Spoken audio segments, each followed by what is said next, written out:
Good morning বন্ধুরা, আমার নতুন আরেকটা মিনি ব্লগে আজকে হলো একটা মিনি ব্লগ। তো মিনি ব্লগে সবাই স্বাগতম। আশা করি সব ভালো আছো, আমিও ভালো আছি। আজকে হইল রবিবার, সকাল 10:30 থেকে এই ভিডিওটা স্টার্ট করলাম আর কি। এটা ভিডিও কইমু না ব্লগ কইমু কিছুই বুঝতে পারি না, কারণ এটা ছোট্ট মোট্ট একটা জিনিস। তো সবাই স্বাগতম আমার ভিডিওতে, আমার চ্যানেলে। আশা করি আজকের এই মিনি ছোট্ট ব্লগটা তোমরা ভালো লাগবো। তো কী হয়েছে জানো বন্ধুরা, আজকে কিন্তু আমি অনেকটাই ভিডিও করছিলাম, তো একটু ভুলবশত আর কি সব ভিডিও ডিলিট হয়ে গেছে। তো এগুলোই আসছিলো, তো ভাবলাম যে তোমাদের সঙ্গে ডেইলি শেয়ার করি। একটু কিছু শেয়ার না করলে আর হয় না, একটু খারাপ লাগে আর কি। তো ভাবলাম চলো আজকে একটা মিনি ব্লগে ছোটো মোটো 4-5 মিনিটের দিয়া দিই, এটাতেই আমার শান্তি লাগবো। তো আগে এরকম হইতো, যখন ফার্স্টে ইউটিউবে এসেছি তখন কিন্তু এরকম হইতো যে ভুলবশত ডিলিট হয়ে যেত। তো এখন দেখো এতদিন হয়েছে ডিলিট কিন্তু হয় না। তো আজকে একটা কারণে আর কি, ভুলবশতও না, একটা প্রবলেম হয়ে আর কি সব কিছু ডিলিট হয়ে গেছে। তো এগুলো রইলো, ভাবলাম চলো এগুলোই শেয়ার করি। তো অনেক কাজই করছিলাম যেগুলো সুন্দর করে ভিডিও করছিলাম, তো এগুলো আর হইলো না, এইটাই করলাম। তো অনেক পরে আর কি 10:30টার সময় কাপড় ধুইলাম, প্রচুর কাপড়। আজকে তো রবিবার, তোমরা বুঝতেই পারলে বাড়িতে আছি। তো একটা কারণবশত সত্যি মন খারাপ লাগে আমার আজকে। কত সুন্দর করে ভিডিও করছিলাম, তো সবই ডিলিট হয়ে গেছে। তো কী করবো কই, যাই হোক এটাই শেয়ার করি। তো আজকে সুন্দর একটা দিন, রবিবার দিন, বুঝতেই পারলে ঘরে আছি, সুন্দর একটা দিন। তো রান্নাবাড়া আজকে সবই আছে। তোমরা হয়তো ভাববা যে দিদিভাইতে তো রান্না থাকে না প্রায় সময়, কিন্তু আজকে রান্না আছে রান্না করতে লাগবো। কিন্তু আজকে আমার সবজি কাটতে লাগতো না, কারণ ওই যে ফুলকপি কাটিয়ে রাখছিলাম ওই দিন, পরে মাংস আনা হইলো আর কাটা রান্না হয়েছে না ফুলকপি।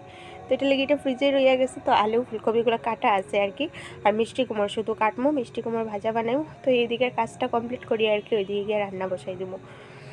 তো আগে আমি প্রচুর কাজ করছিলাম, আজকে অন্য ধরনের একটু কাজ করছিলাম যেটা তোমরা সঙ্গে শেয়ার করছিলামও, কিন্তু তোমরা সঙ্গে আর শেয়ার করা হলো না, শুধু ভিডিওতেই থাকিয়া গেল। তো কী করবো কও বন্ধুরা, চলো এগুলাই দেখো। আর আজকের দিনটা কি সুন্দর দেখো বন্ধুরা, কত সুন্দর রৌদ্র উঠছে। আর এই মোবাইলটাও কিন্তু আমার না, আমি হাজব্যান্ডের মোবাইল দিয়ে আজকে ভিডিও করি, আর কারণ আমার মোবাইলে না আমি এলবি চালাইয়ে রাখছি।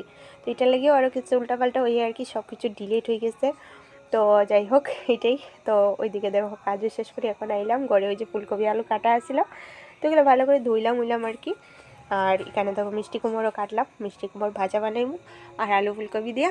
আর বানাইমু আর কি একটা নিরামিষ, কি পেঁয়াজ রসুন আদা কাঁচা লঙ্কা সব কিছু দিয়া। আমি না, আমার হাজব্যান্ডই রান্নাবো, ঘরে আছে আজকে। তো আমার ঘরে থাকলে আমার হাজব্যান্ডই রান্না বাড়া করে বেশিরভাগ আর কি। হ্যাঁ না, খালিভাবে বইতে পারে না, একটা না একটা কিছু করিয়া থাকতে লাগে। তো আমার করবো না, তুমি না, চলো আজকে আমি রান্না করি। তো এই মিষ্টি কুমড়ো ভাজাটা অবশ্য আমিই করি, আর পরে রান্না করবো। এটা আর আমার শেয়ার করা রইলো না, কারণ ওই যে কইলাম না, আজকে আমার মোবাইল দিয়ে কিচ্ছু ভিডিও করি আর না, আমার মোবাইলটা লাইভে রাখছি আর কি, আর এই মোবাইলটা দিয়েই করিয়ে। তো তার মোবাইলে একটু গান বাজাইতো, তার মোবাইলে একটু দেখতো। তো এটা লেগে আর এটা হইলো না আর কি। তো ওইরকমই আমি করলাম। তো সুজা দেখো খাওয়ার সময় আর ভিডিও করলাম। এই যে দেখো মিষ্টি কুমড়ো ভাজা করছি, এই যে দেখো ভাজাগুলা। আর ওই দিকে আছে তরকারি, এই যে দেখো ভাজা আছে। আর আলু ফুলকপি পেঁয়াজ রসুন আদা সব কিছু দিয়ে এই তরকারি আর কি। তো চলো বন্ধুরা, আজকের এই ছোট্ট ভিডিওটা দিয়ে আমার শান্তি লাগে না। এই যে তরকারি দেখো, ছোট্ট ভিডিওটাতে দিয়ে শান্তি লাগে না, তবু একটু শান্তি লাগে যে তোমার সঙ্গে আমি একটু তো শেয়ার করছি, একটু তো কানেকশনে আছি।